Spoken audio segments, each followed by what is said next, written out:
walanti waxaan wanaagsan saaxiibayaal ku soo dhawaada qodobbadan ka arrimaha sida kuwada ugu door karaan wararkii ugu dambeeyay dagaal qaran oo ka socda gobolka Hiiraan iyo Galgaduud haddaba xogii ugu dambeeyay guddoona maxaa ka jira deegaano muhiim ah in al-shabaab laga wareeyo xogii ugu dambeeyay iyo faraaqan ku saabsan madaxweynaha Xasan Maxamuud oo safar dibadda uga baxay dalka hadda loo amhay safarka iyo ujeedka safarka wararkeedu doonta shirka uga socda Muqdisho wasiirka maaliyadda maamul goboleedka dalka oo qarka u saaran fashil ku soo dhamaado iyo madaxweynaha hore Kenyatta iyo William Ruto markii uu haysto 10 sano ka wada qadka telefoonka qodobka kan ku faadan warka deelawada laga helo waana toobada bisha September 2022 ana ku bilowna waxa la soo warin dagaal qaran ka socda deegaanka ceelay sidii 20 kilomitir maxaas u jirta gobolka Hiiraan dagaalka wuxuu ka soo qayb ka mid ah sida caadada Galgaduud iyo baxdo dagaalkan waxa uu salka ku hayaa kadib markii ay kooxda al-shabaab deegaanka fardo ee gobolka Hiiraan ay ku laayeen dad shacab isla markaana ay ku weyn madaxweynaha hore Kenyatta iyo madaxweynaha William Ruto ayaa qadka telefoon markii hore ku hadlay warkaan noo faafay wariin madkeenan madaxweynaha la doortay ee Kenya ayaa sheegay inuu qadka telefoonka kala hadlay madaxweynaha xilkii iskaga tagay ee Uhuru Kenyatta wuxuuna sheegay inay ka wada hadleen doorashadii dhacday iyo marxaladaha kala guurka ah ee Kenya waxaana wada hadal telefoonka ah la yeeshay madaxweyne Uhuru Kenyatta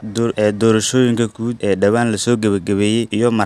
marxaladda kala guurka sida ku cad dhaqanka dimuqraadiga madaxweynaha ku-xigeenka Kenya William Ruto ku soo qoray boggiisa Twitter-ka Uhuru Kenyatta ayaa shalay mar uu hadlayay shacabka Kenya diiday inuu xuso magaca Ruto oo isniintii maxkamadda sare ee Kenya ay go'aamisay guusha waxaana Ruto oo hore u sheegay inuusan muddo bilooyin ah la hadlin Uhuru Kenyatta oo muddo 10 sano ah madaxweyne ku-xigeen u ahaa Uhuru Kenyatta ayaa doorashadii dhacday ku taageeray hogaamiyaha mucaaradka Raila Odinga oo markii shanaad u tartamaya madaxweyne ku-xigeenka Kenya William Ruto ayaa lagu wadaa in 13 bisha loo dhaariyo madaxweynaha cusub ee Kenya